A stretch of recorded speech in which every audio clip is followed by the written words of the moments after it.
This is Randy Wykoff, the Dean of the College of Public Health at East Tennessee State University, and I'm pleased to provide this week's update on the COVID-19 pandemic from the perspective of the global pandemic for the week of September 20th, 2020. As you know, we've been following this pandemic, which began sometime in late 2019. Through the first few months, there weren't that many deaths, and then it started to explode. This is the total number of deaths reported worldwide. And as you can see, as of September 17th, there were 950,000 deaths and 30 million confirmed cases. And as we've said many, many times, this is a significant underestimate when you think of all the places in the world that don't have the capacity to test or diagnose COVID-19. 7.8% increase in the past week, and we'll talk about why that's important in a moment. This is the global pattern. It's very important to remember that this is made up of different patterns in different countries. There are countries like Belgium, France, Italy, Spain, which were hit very significantly early on, had a significant number of deaths, and then the total number of deaths has seemed to have plateaued. Conversely, there are countries like the United States, which has been growing more slowly and looks like it may be starting to level out. Then there are countries like Brazil, where it's still growing quickly, and countries like South Africa that are growing even more quickly. Think of it as like ripples in a pond. In the early months, it started in China, then it appeared in Europe, North America, and then really by the end of April, it had been reported in virtually every country in the world. In early July, we put together this list of the 20 most impacted countries. This is deaths per million. So it doesn't take into account the total number of deaths, except as it affects the total population. And at the time, we color-coded it so that white was Europe, dark blue was North America, pink was South America, and yellow was other. And as you can see, at the time, the most heavily impacted countries were all in Europe. Well, this week we've done the same thing, deaths per million.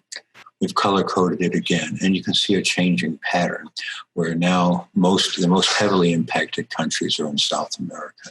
If we put these two lists side by side, you can see some pretty significant changes.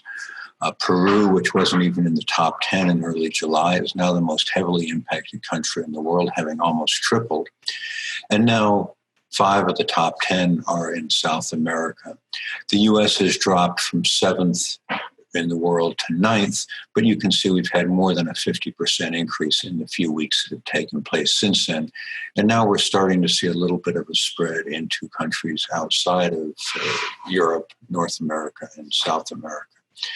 This is a chart that shows cumulative deaths. You can see early on it was in China, and then followed by Europe. Europe's numbers have dropped and now appear to be increasing again. The Americas became the major place in the world, but now we're starting to see spreading into Southeast Asia and other parts of the world.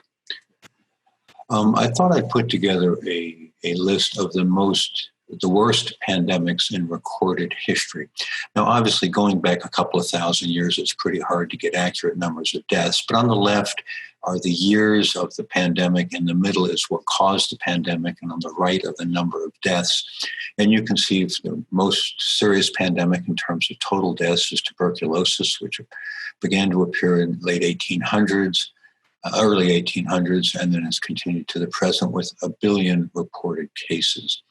And you can see COVID-19 down there at 24th place.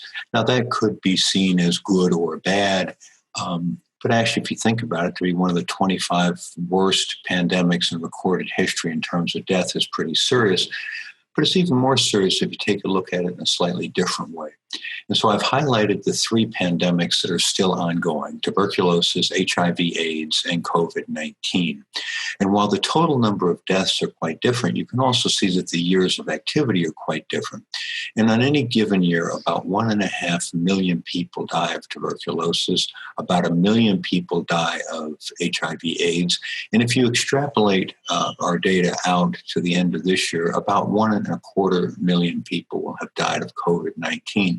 So you can see it's pretty significant. in terms of annual number of deaths. And the real question with COVID-19 is how long is it going to last? So clearly it is a serious pandemic. It's one of the worst pandemics in recorded history in terms of total deaths. And depending on how long it goes on for, it could be a significant problem in terms of total impact on global health. There's a great deal more information about COVID-19 on the College of Public Health website. If you go to this icon and click on it, it will take you to a variety of short videos.